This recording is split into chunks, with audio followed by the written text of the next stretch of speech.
Now, in light of some of the comments that I had to delete from under my videos about Meghan Markle and Megan the Stallion, I think we need to revisit our lesson on misogynoir. Yeah.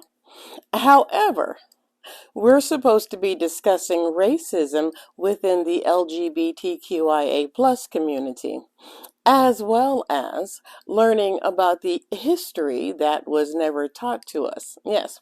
And Trump is running for president again. Yeah, that's a lot to talk about.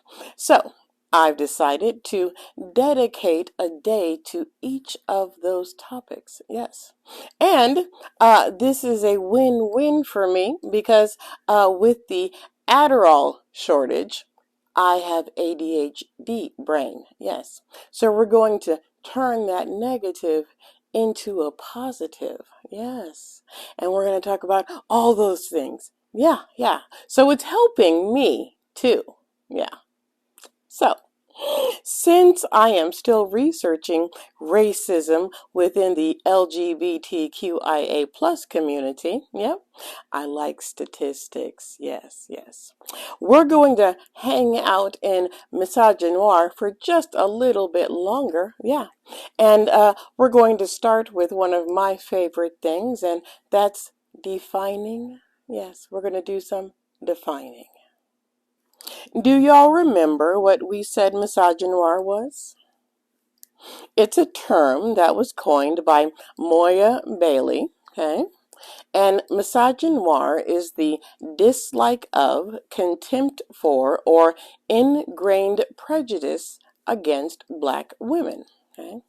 We're going to break it down even further, okay? What is prejudice? Prejudice is the dislike, hostility, or unjust behavior deriving from unfounded opinions. So let's put that all together. Misogynoir is the contempt for or ingrained dislike, hostility, or unjust behavior against black women deriving from unfounded opinions. Now, there's an even better definition, and it's one that I used a few days ago.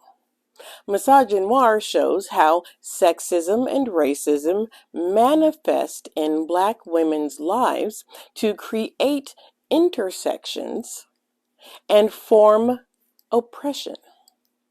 There's that word, intersection. Black women sit at the intersection of racism and sexism. And remember that we said that black women also sit under the umbrella of negative stereotypes that impact our daily lives.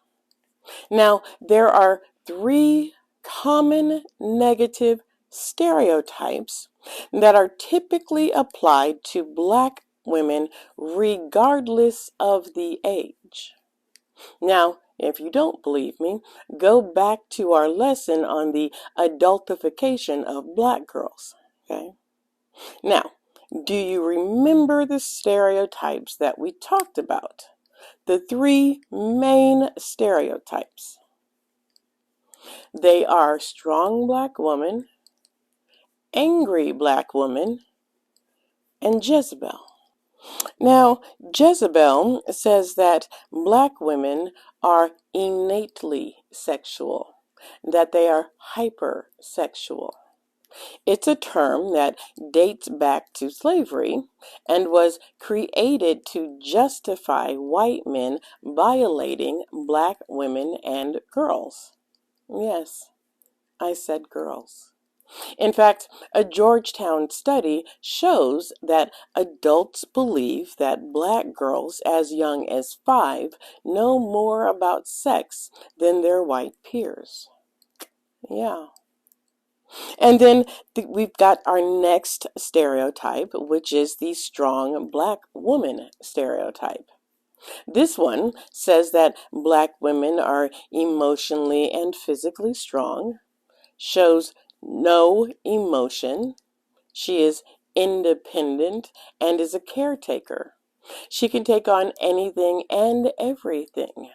She is never tired and never asks for help. Cry? Cry? What do you mean, cry? Of course she doesn't cry. How dare you even ask or suggest that she even shows a hint of weakness? How dare you? Honorable mention is Mammy. Historically, Mammy prioritized the needs of her white family over her own needs or that of her own family. That was the expectation. She was amiable, loyal, maternal, submissive, and she showed deference to white people. She didn't bother them with her own problems. Present day, Mammy is still expected to prioritize the needs of everyone else over herself.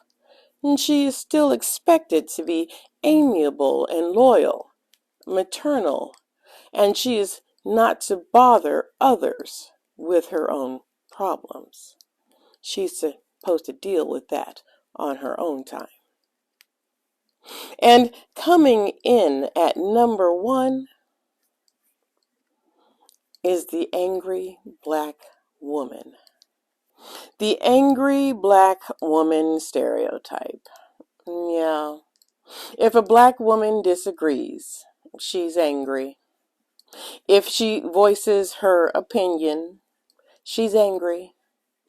If she stands up for herself, she's angry. If she breathes, she's angry.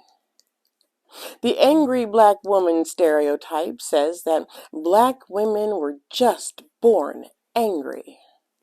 That black women are emasculating, loud, aggressive, angry, stubborn, and masculine.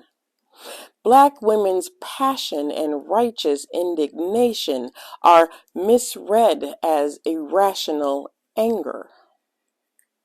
And it's used to silence and shame black women who dare to challenge social inequalities or demand fair treatment. It's a control mechanism. It's used to keep us in our place, to keep us quiet. Do you treat the black women in your lives like a stereotype? And if you do, how are you going to fix it?